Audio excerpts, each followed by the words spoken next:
Ahora sí, buenas noches, estimados estudiantes. Héctor ya está ayudándole a la docente para que se pueda conectar. Y mientras tanto, que se conecta la docente, comentarles que este es nuestro último módulo. El día de mañana voy a revisar la documentación de las personas que ya han dejado la documentación y las personas que todavía estaban con el trámite del título de la legalización del título. Por favor, les pido que en esta semana nos hagan llegar ya sus documentos porque es importante que de una vez podamos hacer el trámite, ¿no? Yo ya les dije la otra vez, si hay alguna persona que tiene algún problema con la documentación, que por favor se comunique internamente con nosotros para que podamos ver qué se puede hacer, ¿no? Porque ya que cuando concluye el diplomado tenemos alrededor de una semana para revisar el tema de notas, para la firma de actas de docentes, ¿no? Entonces, ya no vamos a tener más tiempo para poderles esperar, ¿no? Teníamos bastante tiempo en el diplomado desde agosto teníamos el tiempo para hacer este trámite, ¿no? Entonces, les pido que por favor no se descuiden. Ahora, me imagino que tienen la consulta respecto a la nota del módulo 10. Lastimosamente, la docente tuvo un problema y no nos pudo enviar la nota. Por favor, les pido que tengan paciencia hasta este miércoles. Hablé ya con la docente, entonces ella ya, incluso Héctor ya descargó el tema de las prácticas, examen, de todas las actividades que tenían en su módulo. Entonces ya va a poder enviarnos las notas, ¿no? Solo quedaría pendiente las notas de la licenciada Peñalosa y las notas del licenciado Milton Álvarez que hemos concluido el fin de semana. ¿Alguna duda o consulta, por favor?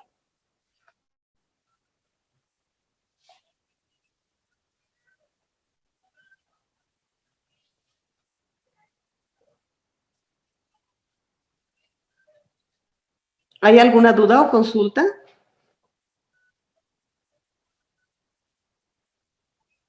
Ahora sí.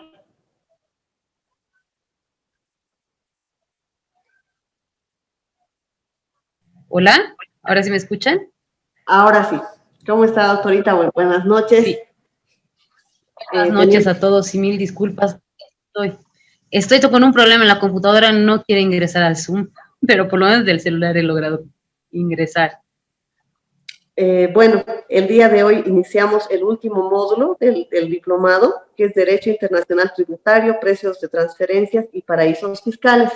En la plataforma van a poder encontrar el material de la docente, los foros, también tenemos el cronograma de actividades que pueden ver allí con la ponderación, ¿no? de cada actividad. Vamos a tener una actividad de fin de semana y también se va a evaluar si va a ser un examen o un trabajo final, ¿no?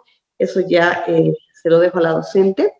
El nombre de la docente es Luz María Neirot Peñalosa, es licenciada en Derecho y un diplomado en Derecho Administrativo, un diplomado también en Gestión y Política Tributaria, diplomado en Gestión Gubernamental Plurinacional, diplomado en Educación Superior y bueno, la docente ya nos va a comentar un poco de su experiencia laboral. Por favor, doctora. Muchas gracias, Karen. Sí, en realidad ya llevo 12 años en materia tributaria, ¿no? He estado desempeñando funciones en el Viceministerio de Política Tributaria, justamente donde he empezado, y desde esa oportunidad hasta la fecha me he ido especializando en temas de fiscalidad internacional, ¿no? Entonces, tengo varios cursos que se han hecho con las Naciones Unidas, con el Centro Interamericano de Administraciones Tributarias, con la OECD, ¿no? Ya esta experiencia me permite transmitirles a todos ustedes lo importante que es esta materia, ¿no? En realidad, los temas que vamos a ver ahora son temas que tal vez en Bolivia no han sido muy explotados o no han tenido un avance tal vez significativo. Sin embargo, ahora, desde el desempeño de mis funciones en la administración tributaria, hace un par de años hemos creado la unidad de fiscalidad internacional Entonces, todos estos temas que vamos a ver la parte teórica, la parte práctica, están adquiriendo una fuerza bastante importante, ¿no? Y es importante que el complemento en la educación o en el aprendizaje en materia tributaria finalice con esta temática, ¿no? Para poder entender bien cuáles son los estándares y los óbices que tiene la fiscalidad internacional.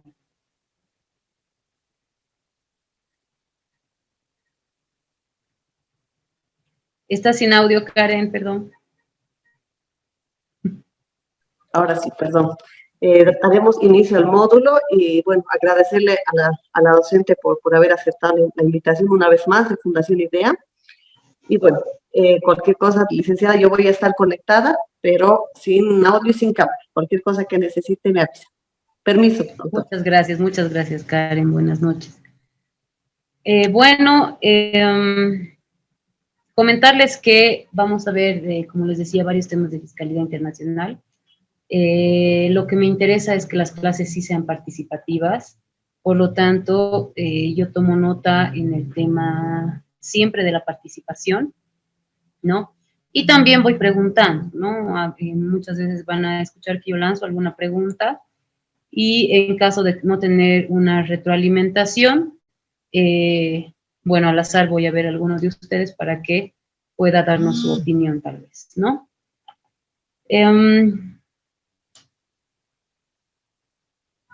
Lamentablemente en este momento, como no estoy pudiendo ingresar desde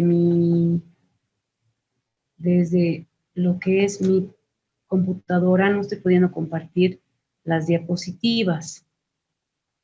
Quisiera que tengan un poco de paciencia en ese tema, sin embargo, tal vez pedirles que ustedes acompañen conmigo la clase de hoy. Hoy día vamos a ver aspectos bien generales de lo que es el derecho tributario internacional. Entonces, sin embargo, yo voy a intentar conectarme desde mi computadora nuevamente y así poderles compartir lo que son las diapositivas. No sé si tienen alguna inquietud sobre la materia, sobre los temas que vamos a ver, alguna consulta. Pedirles, por favor, un minuto. Denme un minutito para que yo pueda ver de ingresar desde mi computadora.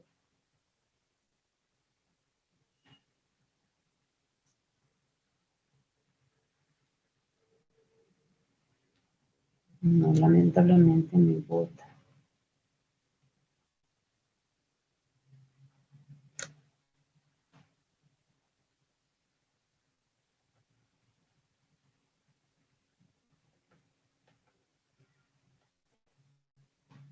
Ya, no sé si ustedes están con sus diapositivas. A ver, por favor, quiero que no estemos tan callados. O hay alguien que no está pudiendo ver o no ha podido ingresar a sus diapositivas. Para el miércoles vamos a ver qué ha pasado con este tema, por favor. Bueno, voy a tratar de compartir desde acá, denme un segundo.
Ya, bueno, mientras voy ingresando a las diapositivas desde mi teléfono, vamos a empezar con algunos elementos del derecho tributario internacional. Como les decía, hoy día vamos a ver temas bastante generales que son la base para poder tratar otras temáticas como son la aplicación de los convenios de doble imposición. Entonces, en ese marco, comentarles inicialmente que el derecho tributario internacional, bueno, es una rama del derecho, ¿no?, que está compuesto por varias normas jurídicas y hay una relación tanto interna como externa, es decir, de la normativa internacional, que ayuda a regular todos estos aspectos económicos, todas estas relaciones que puedan existir en las transacciones, y eso va a ir sujetándose a disposiciones que inclusive eventualmente se van a considerar en estándares internacionales. Entonces, en ese marco vamos a decir que las fuentes del derecho tributario internacional son dos, ¿no? Tenemos dos grupos grandes que en todo caso son el derecho tributario interno, que está compuesto por todo ese conjunto de normativa tributaria que va a regular nuestras contribuciones, nuestros tributos, nuestros impuestos, ¿no? Ustedes van a ver que base de lo que es la fiscalidad internacional, primero se va a encontrar en nuestro derecho interno, en nuestra legislación interna. Y a partir de ello, también vamos a ver qué nos dice el derecho comunitario, los tratados internacionales, qué nos dicen esa serie de normas internacionales, ya sean bilaterales o multilaterales, que están orientadas a regular aspectos de esa relación entre particulares que en definitiva van a tener un efecto, ¿no? Van a tener un efecto interno a la vez. Entonces, hay elementos que son importantes que vayamos a tener en cuenta y uno de ellos es la extensión de la ley tributaria. Entonces, como les decía, nuestro marco de inicio va a ser nuestra normativa interna, pero esta normativa interna va a tener efectos en lo que son los otros países, ¿no? Es en ese caso, a ver, les voy a compartir ahora sí mi pantalla, por favor, y me van a decir si la pueden ver.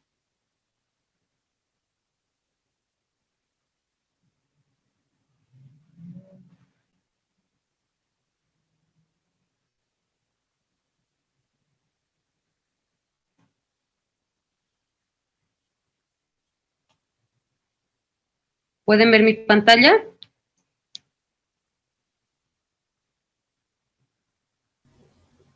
Doctora, buenas noches, sí se puede observar. Buenas noches, muchas gracias. Bueno, ahora entonces, como les comentaba, ¿no? Vamos a continuar con el tema de la extensión de la ley tributaria. Entonces, el derecho tributario internacional va a tener un elemento que es importante, que es la extensión de nuestra ley. ¿A qué me refiero con esto? Me refiero a que tenemos elementos, ¿no? O hechos que van a ir más allá de nuestras fronteras, ¿no? Por ejemplo, cuando hablamos de la presencia de personas físicas no nacionales, estamos hablando acá de no residentes, ¿no? Y esa no residencia, si nosotros tenemos, por ejemplo, unos extranjeros que vienen a hacer un negocio o vienen a prestar servicios, ¿tendrá alcance nuestra normativa? A ver, yo les pregunto, ¿tendrá alcance nuestra normativa?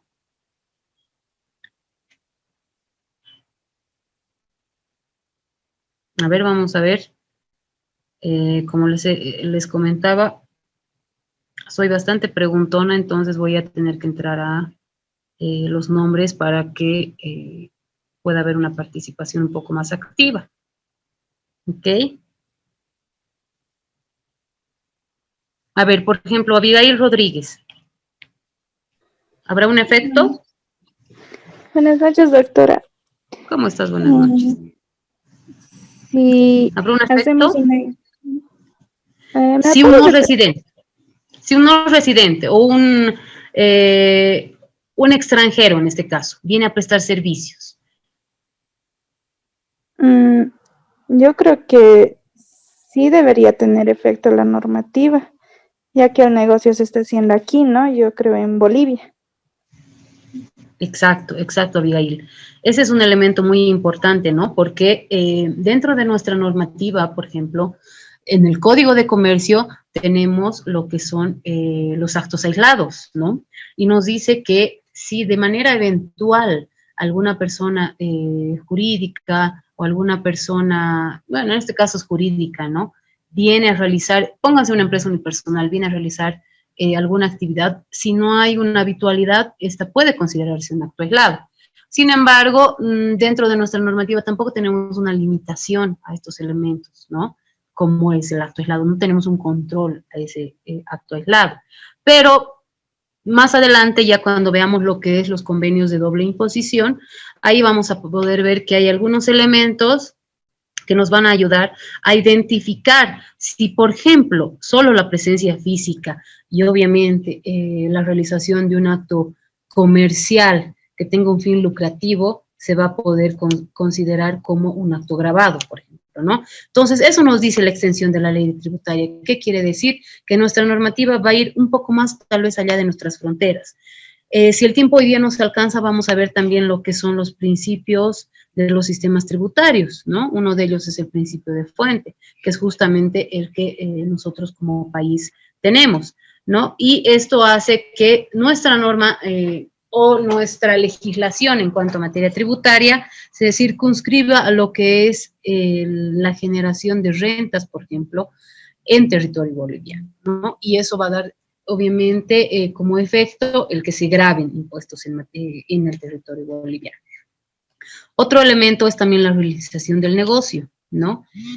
No se olviden que si nosotros tenemos, por ejemplo, en el IUE, ¿qué nos dice el principio de fuente? Independientemente de donde se genere el negocio, si tiene un efecto económico en Bolivia, entonces se va a considerar como fuente. Entonces, la realización de un negocio en otro país, aún así el negocio se haga en otro país, podría generar que el efecto de nuestra ley alcance ese negocio, ¿no?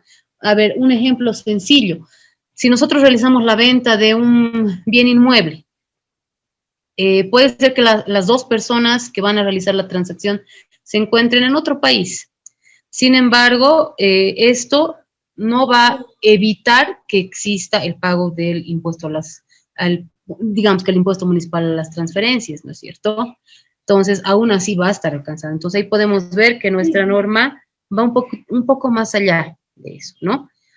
Otro elemento que también es importante es cuando hay una situación, bueno, o hay algún negocio que va a trascender con ese nacimiento de la obligación tributaria más allá del lugar en el que se está realizando, ¿no? Parecida tal vez a la circunstancia anterior, ¿no? Y tenemos también el tema de la residencia del pagador. Ustedes van a ver que en materia de fiscalidad internacional y en los convenios de doble imposición, la residencia es un elemento fundamental para la aplicación de estos tratados internacionales, ¿no? Entonces, es en ese marco que podemos ver que los estados van suscribiendo determinados tratados, convenios, acuerdos, ¿no? Para regular algunos aspectos, para evitar de cargas excesivas, cargas tributarias excesivas en algunos otros aspectos, ¿no? Y esto va a hacer que se invierta más, sea un beneficio tal vez, ¿no? Para residentes de los estados en los que se está negociando. Esto trata de generar tal vez incentivos también para que este comercio se haga más fluido, se eviten fronteras, etcétera, ¿no? Ya vamos a ver con los convenios de doble imposición que, por ejemplo, ¿no? Una de las características es justamente atraer inversión. Entonces, en ese marco, comentarles que existen algunos tratados, hay varios tipos de tratados, pero que tienen incidencia tributaria, ¿no? Ese es el elemento fundamental que hace que los podamos ver ahora, ¿no? Entonces, en ese marco vamos a ver que en primera instancia tenemos tratados multilaterales, ¿no? Estos tratados que suscriben, como su nombre lo dice, más de un estado, tienen dentro de su contenido algún aspecto tributario, ¿no? Algún aspecto fiscal que se regula, ¿no? En este caso, vamos a ver ahí que tenemos un ejemplo, por ejemplo, está el Convenio de Viena sobre las relaciones diplomáticas, ¿no? Es un convenio bastante antiguo, es de 1961, y este convenio, por ejemplo, en una de sus disposiciones establece que todos los miembros diplomáticos están exentos de todos los impuestos, ¿no? Ahora, yo les pregunto, ¿ustedes creen que en Bolivia se podrá aplicar de manera expresa y directa esta disposición? A ver, ¿quién se anima?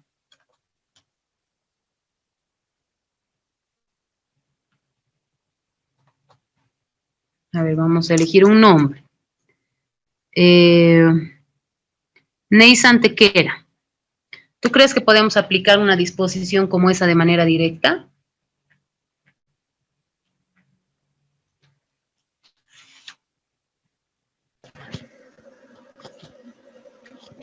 Buenas noches, doctora. Disculpe, ¿cuál era la pregunta? Ya, yo les preguntaba si, por ejemplo, tenemos la Convención de Viena, que es un tratado multilateral. En este tratado tenemos una disposición que dice que todos los miembros diplomáticos se encuentran exentos de todos los impuestos. Mi pregunta iba en relación a que si creen que de manera efectiva y de manera directa podemos aplicar esta disposición en Bolivia.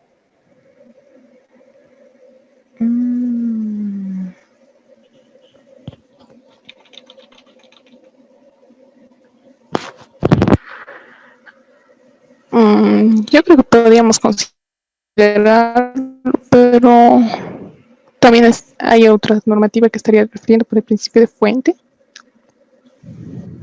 Ya.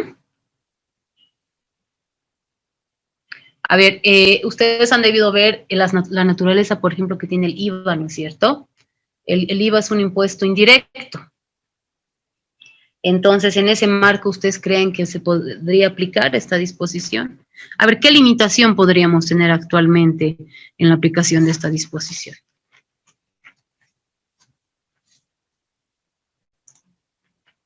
A ver, ¿qué opina Nilda Ríos?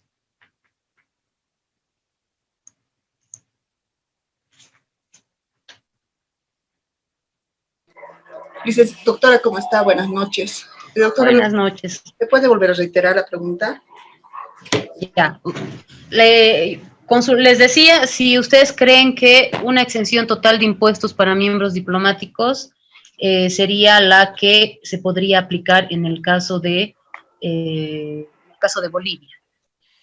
En el caso de Bolivia, para el tema de la exención, sí existe, se aplica, porque son acuerdos internacionales que realizan, ¿no es cierto? Entonces, para los diplomáticos, o sea, de acuerdo a esos acuerdos internacionales, sí aplicaría. Ya. A ver, gracias por su opinión. Y a ver, a una persona más, Stephanie Zárate. Doctora, buenas noches. Buenas noches. Bueno, le comento que precisamente estoy de acuerdo con la compañera Nilda, que sí, yo opino que se aplicaría, ¿no? Tratándose de tratados internacionales. Internacionales. Sí. Ya, muy bien. Gracias, Stephanie. Bueno, ahí comentarles un secreto que los mismos diplomáticos no saben, pero en realidad no estamos aplicando esa disposición de manera directa y correcta, tal vez, ¿no? ¿Por qué? Les explico por qué. Nosotros justamente, ¿y por qué hacía mención del IVA? El IVA es un impuesto indirecto que va por dentro, ¿no? Cuando ustedes han visto el IVA, han debido ver esta característica que tiene nuestro IVA, muy distinta al resto de los países. Es por eso que cuando ustedes vayan al Perú, a Chile o cualquiera de los países de la región, ustedes van a ver que se encuentran en sus facturas el importe del bien y de manera externa se encuentra el importe del impuesto, ¿no? El 7%, el 10%, etcétera. Sin embargo, ustedes van a ver que dentro de nuestro IVA, bueno, o cómo se factura nuestro IVA, el impuesto está por dentro. Es decir, cuando nos cobran un bien 100 bolivianos, el impuesto ya está incluido, ¿no es cierto?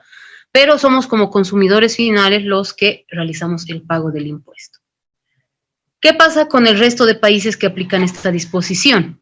¿No? Y muchas veces hemos tenido, y me ha tocado participar en negociaciones donde hemos aclarado esta eventual dificultad que tenemos en nosotros poder exencionar los impuestos que son indirectos, específicamente el IVA, ¿no? Porque, bueno, ustedes saben que el ICE es un impuesto suntuario, es decir, un impuesto a consumos específicos, que, bueno, obviamente no lo exencionamos, ¿no?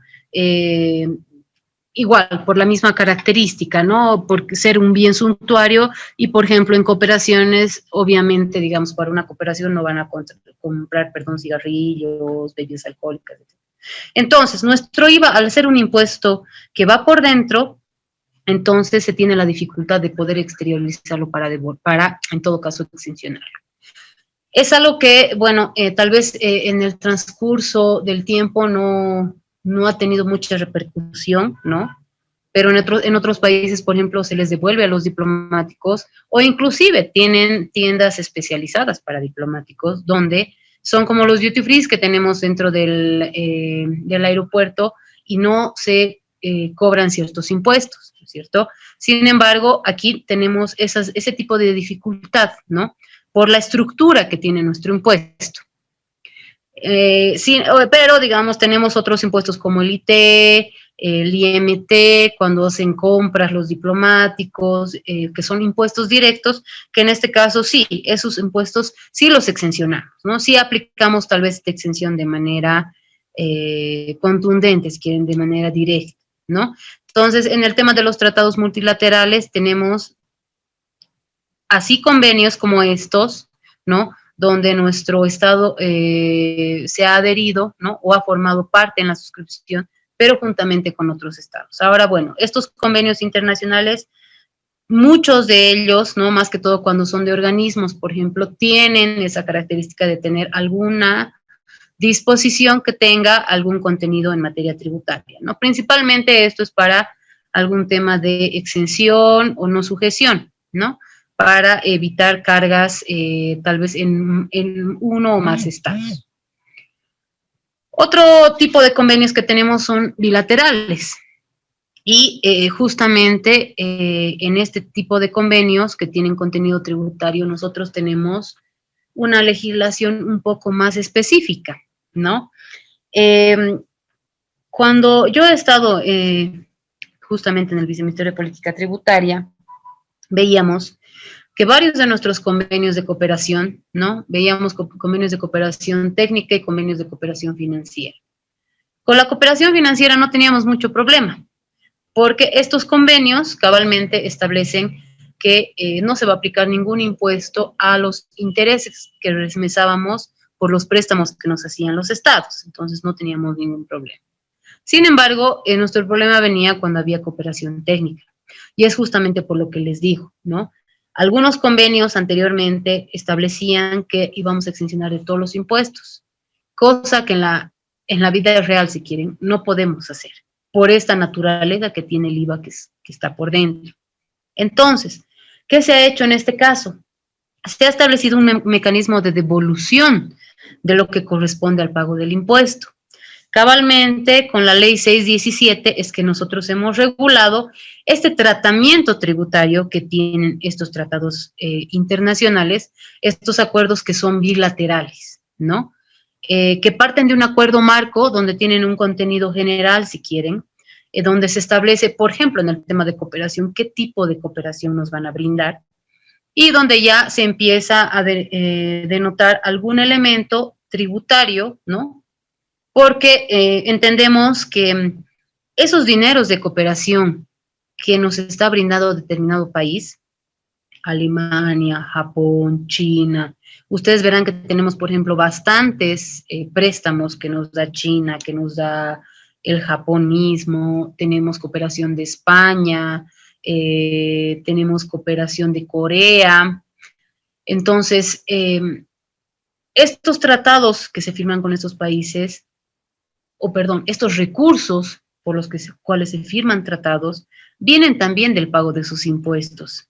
Por lo tanto, ellos obviamente, ¿no?, piden este requisito para darnos la cooperación, que estos dineros no paguen impuestos, ¿no? Este es uno de los requisitos que se tiene que cumplir como país para recibir también estos dineros de cooperación, por ejemplo, ¿no? Sean de manera directa a través de un préstamo o sean a través de una cooperación técnica. Entonces, en estas cooperaciones técnicas, por ejemplo, se compran bienes, se compran servicios y obviamente todo esto va a tener una factura, ¿no es cierto? Inclusive para efectos de control. Pero, como les decía, al no poder nosotros exencionar de manera directa el IVA, ¿qué se hace? Se devuelve. Entonces, esta ley 617 y su decreto supremo del 2308, lo que hacen es que establecen cuáles son los mecanismos de devolución.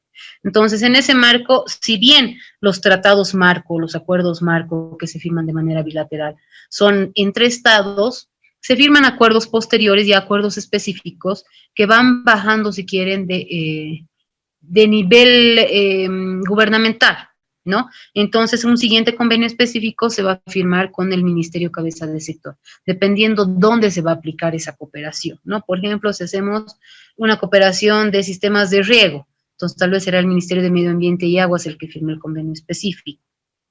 Y posteriormente se hace otro convenio en el que los municipios o gobernaciones que participan de este tipo de cooperación y que al final se van a beneficiar, son también quienes firman y quienes en realidad van a asumir la devolución de este 13%, ¿no?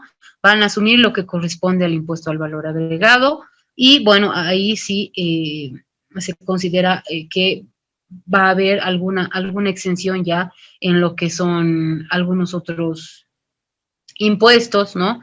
Como, por ejemplo, si hay devoluciones, como les decía, hay una exención del IT, por ejemplo, ¿no? Para que no se pague este impuesto. Entonces, es así que en los acuerdos bilaterales o en los tratados bilaterales vamos a considerar estos elementos que son de materia tributaria, ¿no? Para lo cual, primero, como les decía, vamos a mirar qué dice nuestra normativa y después vamos a ver, ¿no? Cuál es el efecto que tienen y qué nos dice esta disposición del acuerdo, ¿no? Todos los convenios internacionales, los acuerdos internacionales deberían estar ratificados por ley. Eso decía nuestra anterior constitución, eso dice nuestra nueva constitución también, ¿no? Sin embargo, hemos tenido acuerdos que no tenían la ratificación, ¿no?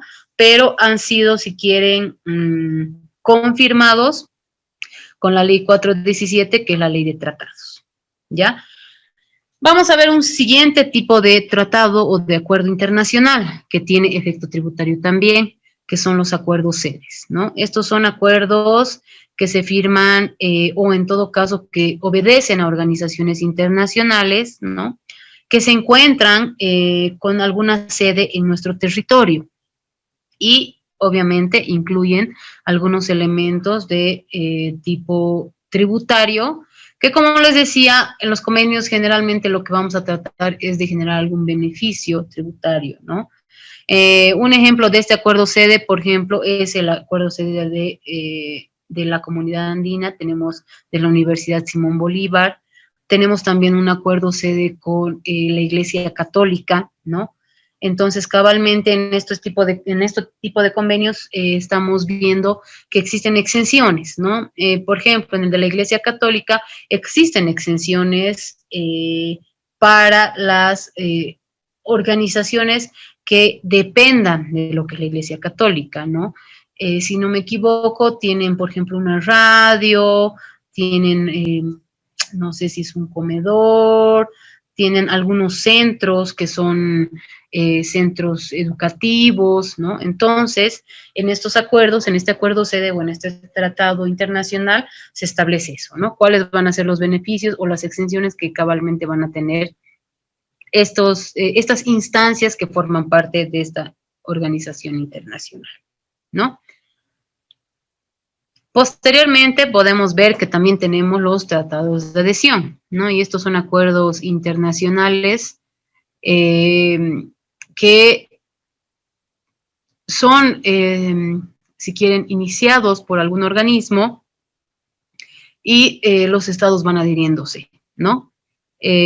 Uno de estos acuerdos, aquí hay un ejemplo que nos pone que podemos ver, ¿no? Que podemos revisar inclusive si buscamos en el Internet, es un acuerdo que tiene o un tratado que tiene la Comunidad Europea, ¿no? En este tratado, obviamente, todos los países que forman miembros de la Comunidad Europea, de la Unión Europea, van a poder ingresar o adherirse a este tratado internacional, considerando todos los beneficios que pueda tener, ¿no? Ahora, cuando hablamos de adherirse a un tratado internacional, vemos que como no formamos parte de la negociación de manera inicial, o no siempre formamos parte de la negociación inicial, nos vamos a adherir estableciendo o aceptando todas las condiciones que éste nos pueda poner. Sin embargo, podríamos nosotros poner cláusulas de excepción, ¿no? Y esto, por ejemplo, ha ocurrido con algún tratado específico en materia tributaria, que ahorita lo vamos a ver, ¿no? Y bueno, por otro lado tenemos los tratados sobre materia tributaria propiamente dicho. Todos los convenios que hemos visto anteriormente, los multilaterales, los bilaterales, estos tratados de creación o adhesión, los tratados sede, son tratados que tienen algún contenido en materia tributaria. Sin embargo, la materia tributaria no es objeto como tal de su origen, ¿no? De su razón de ser. No es el objeto. Sin embargo, tenemos otros tratados que sí están circunscritos a lo que es la materia tributaria, ¿no? Que específicamente van a tocar temas de materia tributaria. Y uno de estos convenios es los bilaterales, ¿no? Que generalmente son bilaterales. Y tenemos a los convenios de doble imposición. Este es un tipo de acuerdo que vamos a revisarlo a detalle. Como les decía, en los últimos años el tema de, por ejemplo, la aplicación de los convenios de doble imposición ha tomado más fuerza. Inclusive hemos generado reglamentación para aclarar el tipo de aplicación que tienen estos acuerdos internacionales, ¿no? Y vamos a ver esa reglamentación también con un poco de detalle más adelante para que ustedes puedan ver cómo la administración tributaria está generando el que se conozca este tema de la aplicación de convenios y también cómo está generándose el control de la aplicación de los convenios de doble imposición, ¿no? Entonces, estos son acuerdos que tienen como objeto principal justamente ese, ¿no? El que se evite que en dos estados, por un mismo hecho o por el nacimiento de un mismo hecho generador, se grave dos veces, ¿no? Se grave en un estado y en el otro. Entonces, o una misma renta sea grabada dos veces en un mismo estado, en dos estados diferentes, ¿no? Entonces, los convenios de doble imposición, aparte de otros beneficios que se busca con la firma, la suscripción de este tipo de convenios, vamos a ver que uno de los principales es que podamos evitar la aplicación de una doble imposición, ¿no? O de un doble gravamen. Y bueno, de manera conexa también lo que se evita es que exista una evasión fiscal principalmente, ¿no? Dentro de los países que suscriben. Y este es un elemento que lo ponen de manera expresa en algunos convenios de doble imposición. Y por otro lado tenemos los convenios multilaterales en materia tributaria que de manera específica van a establecer lineamientos para esta materia, ¿no?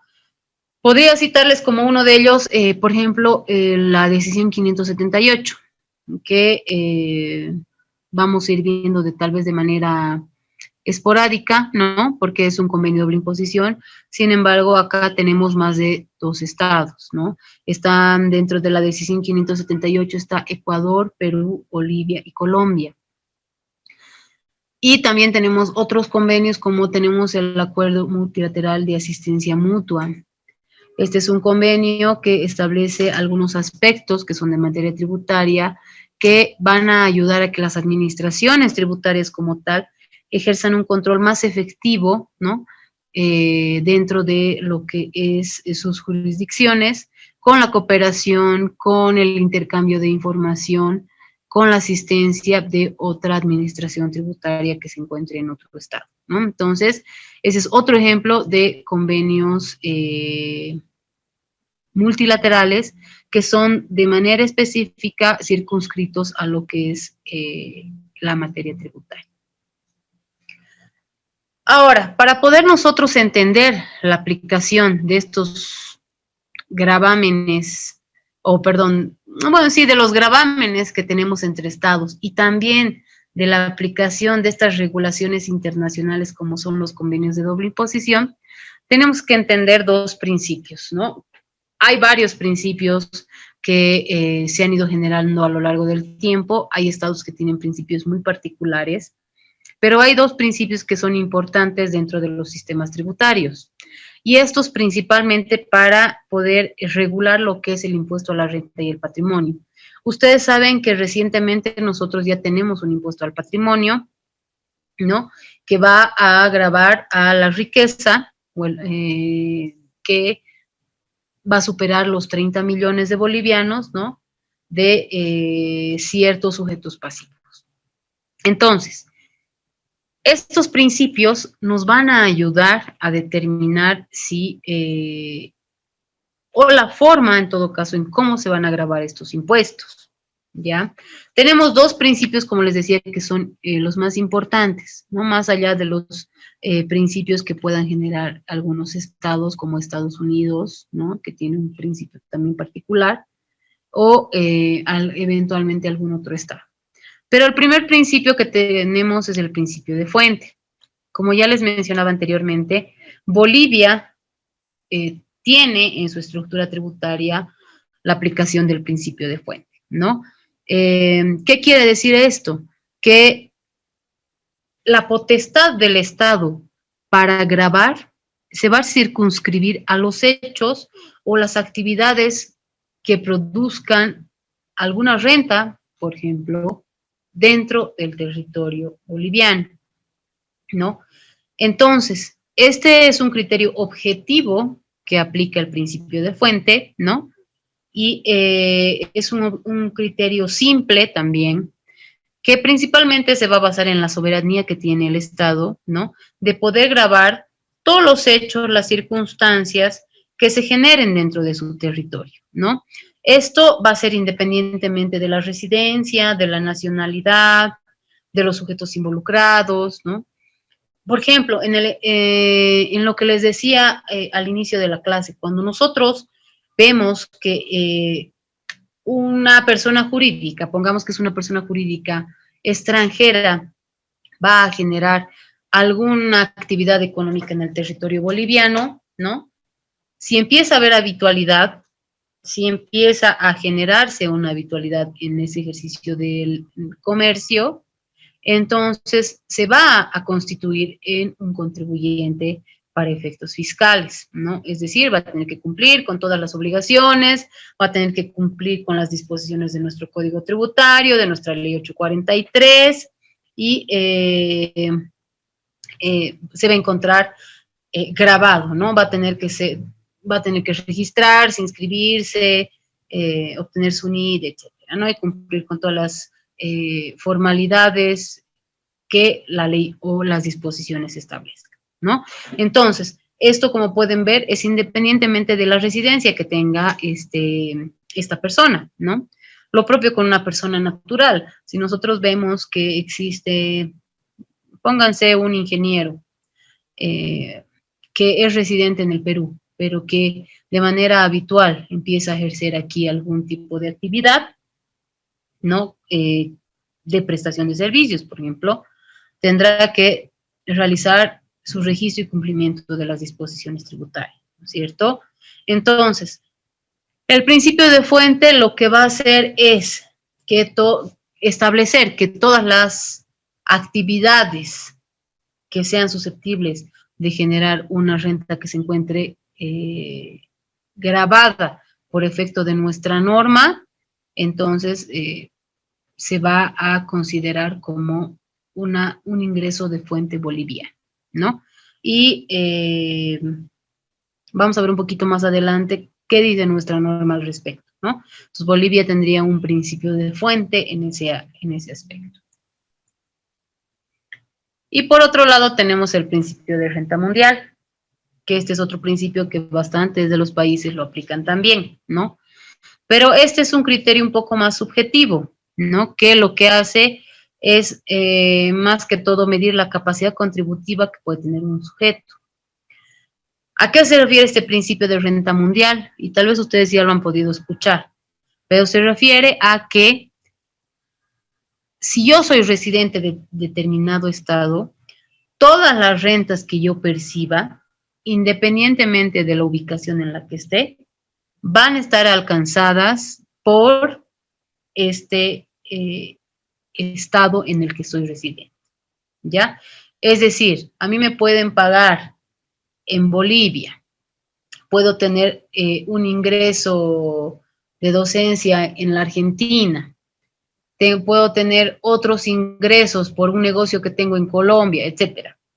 Pero si, por ejemplo, Bolivia aplicara un principio de renta mundial, entonces tendría que pagar en Bolivia sobre todos esos ingresos que reciba, no importa el lugar de donde se generen esos ingresos, ¿no?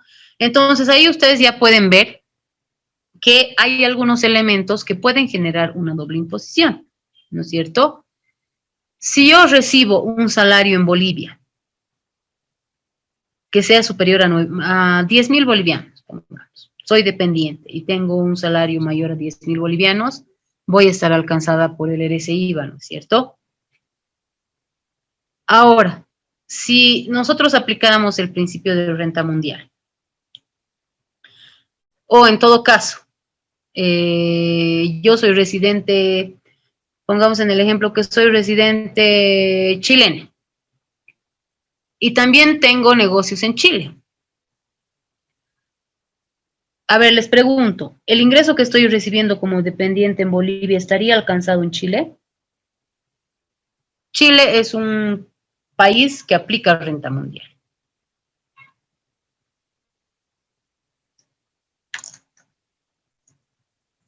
A ver, vamos a ir con la listita. Williams Choque. ¿Tú crees que estaría alcanzado?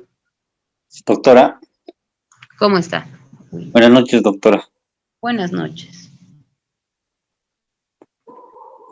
Si usted recibiera ingresos en Bolivia, pero es residente chileno, ¿estaría alcanzado en Chile también? Según el principio de renta mundial Sí, aplicando el principio de renta mundial. o aplicando. Sí, sí, doctora. A ver, sí, tendríamos que considerar ahí que Chile aplica renta mundial, ¿no es cierto? Y nosotros aplicamos fuente, ¿no es cierto? Entonces, por un principio de fuente nosotros vamos a grabar. Por un principio de renta mundial, Chile, ¿graba o no graba? Sí, doctora, sí, es aplicable en Chile, grava, doctora. Ya, entonces ahí ustedes pueden ver que justamente esta disparidad que tenemos en aplicación de principios puede generar a un mismo sujeto una doble imposición, ¿no es cierto? En este caso, ese ingreso que yo estoy recibiendo en Bolivia, le voy a aplicar mi RCIVA, pero de seguro Chile me va a aplicar su impuesto a la renta de personas físicas, ¿no? Por ese mismo ingreso que yo voy a tener que declarar en Chile por ser residente chilena, por ejemplo, ¿no? Ahora, ¿qué pasa si tuviéramos dos países con principio de fuente? Que también se da, ¿no? Por ejemplo, a ver, Uruguay. Uruguay es un país que tiene principio de fuente, pero Bolivia también tiene un principio de fuente, ¿no? Bolivia va a grabar, pongamos, con un IUB, el pago que estaríamos haciendo por una prestación de servicios. La prestación de servicios se ha realizado desde allá, ¿no? Digamos que es un diseño arquitectónico, digamos, no sé, me invento. Entonces, por este principio de fuente que se está realizando allá, es decir, la acción, la actividad que ha generado ese gravamen ha estado eventualmente en Uruguay, ¿no? Sin embargo, los efectos los va a producir aquí en Bolivia, porque lo vamos a utilizar en Bolivia y nuestra norma hace una presunción inclusive, que vamos a ver en unos minutos, respecto a que debería gravarse, ¿no? Se debería retener en todo caso lo que va a corresponder a ese beneficiario del exterior, ¿no? Entonces, como pueden ver, eventualmente por dos principios de fuente, también podría darse lo que es una doble imposición, ¿no? Dos estados podrían estar con toda la facultad o con toda la potestad de poder gravar. Y de igual manera se da con lo que es la renta mundial, ¿no? Aunque esto se puede dar en el tema de la renta mundial, generalmente se va a dar porque existe una doble residencia, ¿no? Y esto va a obedecer a qué establece la normativa interna respecto a considerar un residente fiscal.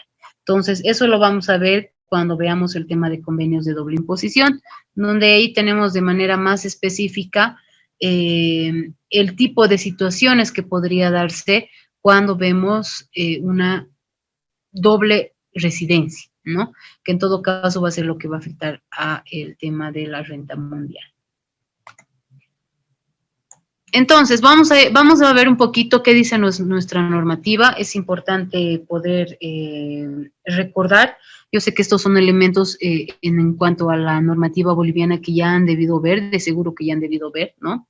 Y tenemos que tener en cuenta que nuestra normativa principalmente va a demostrar o va a detonar el tema de la fuente en lo que son nuestro impuesto sobre las utilidades de las empresas, y también nuestro impuesto, el régimen complementario al impuesto al valor agregado, ¿no? Pero más lo vamos a ver en el IUE, porque ese es un impuesto en el que más incidencia se tiene, ¿no? A la hora de aplicar lo que son los convenios internacionales, en este caso, el convenio de doble imposición. Entonces, vamos ahí a recordar un poquito que dentro de nuestra normativa, tenemos tanto en la ley 843 como en su decreto supremo reglamentario del IUE, algunos artículos que de manera expresa, ¿no?, consideran contenidos que establecen el principio de fuente, ¿no? Y tenemos también, bueno, una resolución normativa que nos da algún procedimiento para poder declarar o para poder retener, en todo caso, este impuesto que correspondería a un beneficiario del exterior, ¿no? Que es ahí donde vamos a tener bastante incidencia al momento de la aplicación de normativa internacional. Entonces, ¿cuál es el elemento que yo quería resaltar con ustedes? Principalmente es el artículo 42, ¿no? En el artículo 42, de manera expresa, nos señala qué dice nuestro principio de fuente. ¿A qué se refiere nuestro principio de fuente? Y eventualmente este artículo señala que, ¿no?, se va a considerar de fuente boliviana todas las utilidades, todas las rentas, todos los beneficios, si quieren, monetarios, que recibamos de bienes situados, colocados o utilizados económicamente en el país, de la realización en el territorio de cualquier acto o actividad susceptible de producir utilidades y de hechos ocurridos dentro del límite de la misma, ¿no? Entonces aquí de manera clara nos dice que no vamos a tener en cuenta lo que es nacionalidad, domicilio, residencia de las partes que intervengan, ni el lugar donde se celebren los contratos, ¿ya? Entonces, en este marco, ¿no?, podemos ver que nuestro principio de fuente justamente, ¿no?, obedece a este criterio doctrinal que anteriormente les mostraba, que es que el principio de fuente no va a tener en cuenta elementos de no residencia, por ejemplo, ¿no? Entonces, esto va a hacer que toda situación, ¿no?, que se enmarque en estos parámetros sea considerado fuente, ¿no? Y de igual manera, el artículo 44, ¿no?, en otros conceptos de fuente, nos habla de las remuneraciones o sueldos de miembros de directorio, ¿no?, que se efectúen en el exterior, pero que obedezcan a empresas que tengan domicilio en Bolivia se van a considerar de fuente, ¿no? Ahora, yo les pregunto algo. ¿En alguna oportunidad ha habido alguna controversia, si quieren, ¿no? Por el tema de venta de acciones en el exterior.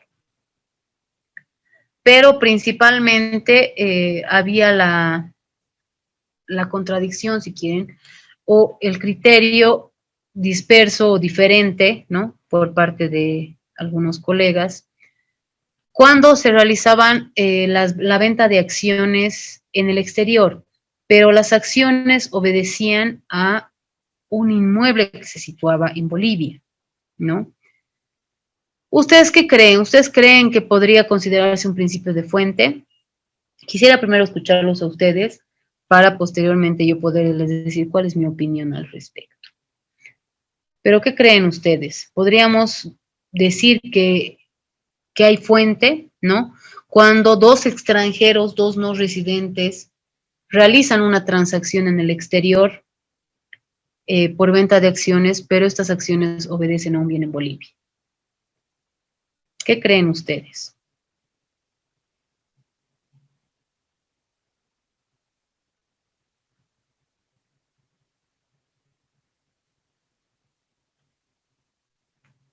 A ver, los escucho.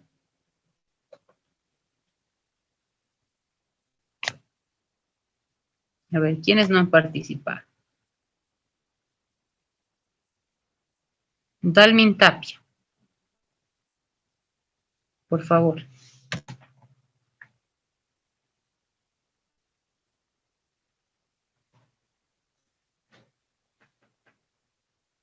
Aló, Dalmin Tapia.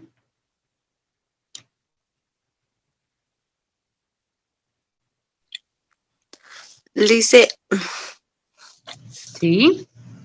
le habla Claudia, respondiendo según la explicación que nos indica. Yo creo que si las acciones son acá en Bolivia, por el principio de fuente, sí se debería pagar el impuesto aquí en Bolivia, no en el extranjero. Aún siendo venta de acciones. Sí, porque si las acciones son aquí, son del territorio boliviano, por el principio de fuente, como usted nos indicaba, el impuesto se debería pagar aquí. Ya, muy bien. A ver, algún otro criterio? Y así les comparto mi opinión. Doctora, buenas noches. Buenas noches. Estas acciones, como son de origen boliviano, ya están inscritas. Imagino que incluso ya ciertas entidades deben tener un registro y para poder venderlas van a requerir también ciertas autorizaciones para venderlas en el extranjero, ¿no es cierto? Para que tenga legalidad también en el extranjero. Entonces, te podrían generar algunas obligaciones en el Estado boliviano por la venta de estas acciones, sí. Exacto. Bueno, comentarles que yo comparto el criterio con ustedes, ¿no? Evidentemente, sí, obedeciendo, digamos, a lo que nos dice el artículo 42, el bien, digamos, que está generando esta utilidad está situado en Bolivia, ¿no? Sin embargo, ¿cuál es el óbice que tenemos ahí? Es el tema del control. Y ustedes recordarán que cuando se dio el caso de los Panama Papers, ¿no? Y bueno, sin decirles nombres, una de las empresas que con la que se había transado, si quieren, inicialmente hizo la venta a una empresa vinculada, ¿no? La empresa boliviana hizo la venta a la empresa vinculada en el extranjero, ¿no? En Panamá, justamente. Y esto devenía de acciones que se tenían, entre otros, en un bien inmueble. Sin embargo, la transacción que se hizo entre la empresa de socios bolivianos, pero que ya estaba constituida en el extranjero, y la empresa que viene siendo de un tercer país, ¿no? Esa transacción que se había realizado lamentablemente, si no hubiera sido por este tema que explotó de Panama Papers y porque se buscó la memoria anual de esta tercera empresa, que era de origen mexicano, si no me equivoco, es que se detectó que hubo una utilidad que no estaba siendo declarada, ¿no? Entonces, evidentemente, nuestra norma nos da todos los elementos para poder tal vez controlar este tipo de utilidades, ¿no? Que pueden no ser declaradas. Pero las circunstancias, si quieren, que envuelven este tipo de transacciones, dificultan el control, ¿no? Entonces, por ese lado, sí hay criterios que dicen que este tipo de transacciones, en definitiva, al realizarse en el exterior y al no tener tu manera de controlar, no la vas a poder grabar, o sea, aunque debería estar grabada, ¿no? Pero tú no la vas a poder grabar. Ahora, ¿cuál es el detalle? Que en Bolivia, evidentemente, tenemos acciones nominativas donde tú puedes conocer quién es la persona que está detrás de la acción o, eventualmente, quién es la persona que ha adquirido la acción, ¿no? Sin embargo, también tenemos acciones al portador que están todavía subsistiendo, ¿no? Si bien con el tiempo se quiere que se eliminen las acciones al portador, este tipo de acciones son acciones que no tienen una nominatividad, no tienen un nombre. O sea, tú no conoces quién está detrás de la acción y esta acción puede ir pasando de mano en mano, puede irse transando de mano en mano. Inclusive, ni siquiera se utilizan algunos escenarios de bolsa de valores y todos esos escenarios en los que se circunscriben, digamos, algunas ventas, ¿no? Entonces, el tema de que exista acciones al portador dificulta aún más este tipo de controles. Sé que ya es muy poco lo que se usa, pero aún existen, y eso sí puede dificultar, ¿no? El que nosotros podamos pretender grabar, digamos, alguna utilidad en este caso. ¿Ya? Entonces, bueno, nuestro principio de fuente va a establecer que cualquier utilidad que tenga un efecto en territorio boliviano se va a considerar como de fuente boliviana, ¿ya? Justamente como de fuente boliviana. Entonces, el momento que nosotros vayamos a ver la aplicación de acuerdos internacionales, ¿cuál es la mirada principal o la primera mirada que tenemos que hacer? Es ¿qué dice mi norma? Tenemos que identificar qué está estableciendo mi norma respecto a ese hecho. Es el perfeccionamiento de un hecho generador, se encuentra grabada en mi estado, bajo mi normativa. Esa es la primera pregunta que nos tenemos que hacer para después poder saltar a lo que es un tratado internacional. Sé que tenemos, yo creo que casi todos, y tenemos el concepto de que es un acuerdo internacional y se cumple un acuerdo internacional, ¿no es cierto? Evidentemente se cumplen los acuerdos internacionales, ¿no? Porque son una norma supranacional, porque está la fe del Estado comprometida, ¿no? La buena fe del Estado está comprometida en nuestros acuerdos internacionales. Sin embargo, cuando hablamos de materia tributaria, no tenemos que perder de vista qué dice mi norma, ¿no? La norma, el acuerdo del Tratado Internacional, no debería modificar lo que dice mi normativa, sino debería enmarcarse o, en todo caso, establecer ciertas excepciones para que yo pueda aplicar tanto mi normativa como el Tratado Internacional. ¿Ya?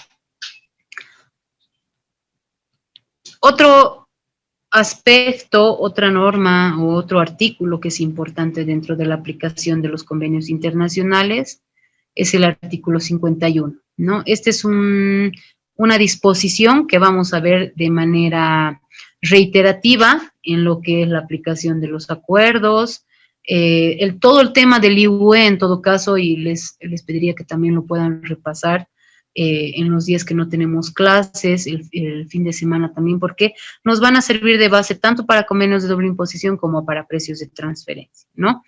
El impuesto a la renta, el efecto que van a tener estos temas de fiscalidad internacional van a ir relacionados de manera directa, si quieren, más que todo al impuesto sobre las utilidades de las empresas, ¿ya? Entonces, el artículo 51 es una disposición que hace una presunción, ¿no? Que nos dice que cuando nosotros paguemos rentas de fuente boliviana a beneficiarios del exterior, vamos a presumir que hay un 50% de utilidad. Y a ese 50% le vamos a aplicar lo que son lo que es la tasa del 25%. Quedando en definitiva, ¿no? Una tasa efectiva del 12.5% respecto al importe que estamos remesando, ¿ya? Entonces, ¿qué nos dice la reglamentación, no? Nos dice la reglamentación que cuando nosotros paguemos, acreditamos, remesemos a beneficiarios del exterior, este dinero que estamos remesando lo vamos a considerar como de fuente boliviana. Es por eso que vamos a realizar la aplicación de esta alícuota del 12.5%, ¿no? Entonces, vamos a ver a lo largo de las clases que este tipo de retención se puede aplicar a algunas rentas como dividendos, pagos por servicios, vamos a ver que también aplica regalías, intereses, remuneraciones, ¿no? Y cualquier otra renta, ¿no? Porque vamos a ver que hay una gran variedad de tipos de rentas que podrían estar susceptibles a la aplicación de este artículo, ¿ya? O en todo caso de estas disposiciones que establecen la aplicación de un 12.5%. Inclusive vamos a ver que los acuerdos de doble imposición pueden reducir esta tasa, ¿no? O pueden dejar de pagar o evitar que se pague en todo caso esta tasa, ¿no? Estas remesas por aplicación de convenio podrían inclusive hacerse sin retenciones, ¿no? Porque ahí estamos entendiendo que quién es el beneficiario, quién es, si quieren, el sujeto pasivo de del gravamen que va a soportar esta renta, es el extranjero, ¿no? Está en el exterior. Entonces, es por eso que hay disposiciones en los acuerdos como los de doble imposición que van a regular este aspecto, que van a determinar cuál va a ser la potestad que tiene el Estado, en este caso, o en nuestro caso, en el Estado boliviano, para poder aplicar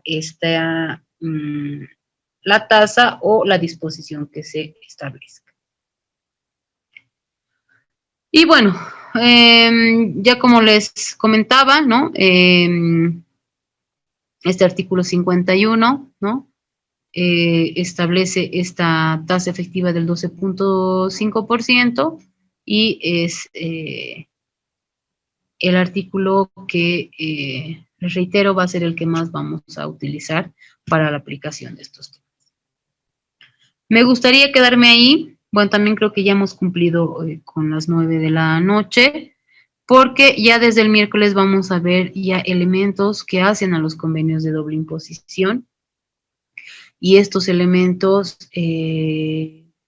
van a ver que no es una materia tal vez muy fácil en cuanto a la lectura de los convenios, ¿no? De ustedes, ven, yo les he dejado en la plataforma, o bueno, con la fundación, en coordinación con la fundación, se les ha dejado todos los convenios que tenemos suscritos como país, y van a ver que el texto a veces es muy pesado de leer, ¿no? Sin embargo, vamos a tratar de que con todo el contenido que vayamos a ver, ustedes ya estén al finalizar este módulo en condiciones de determinar una correcta aplicación de los convenios de doble imposición.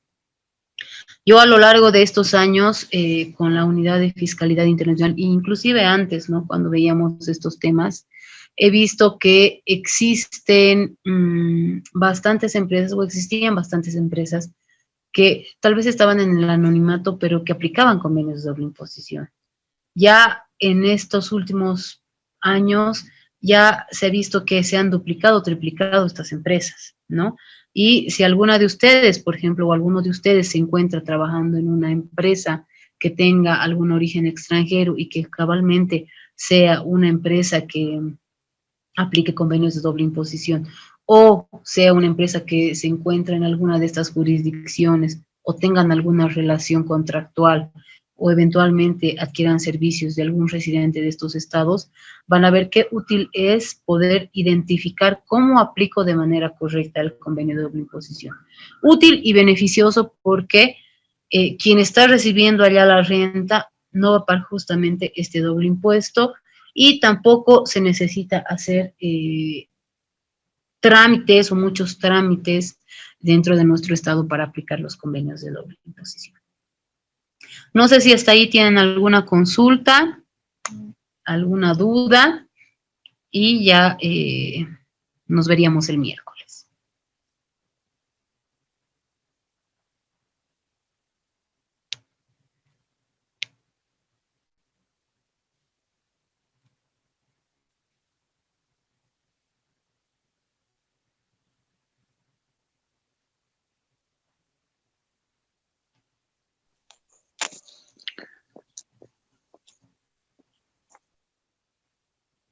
¿Sí? ¿Alguna consulta?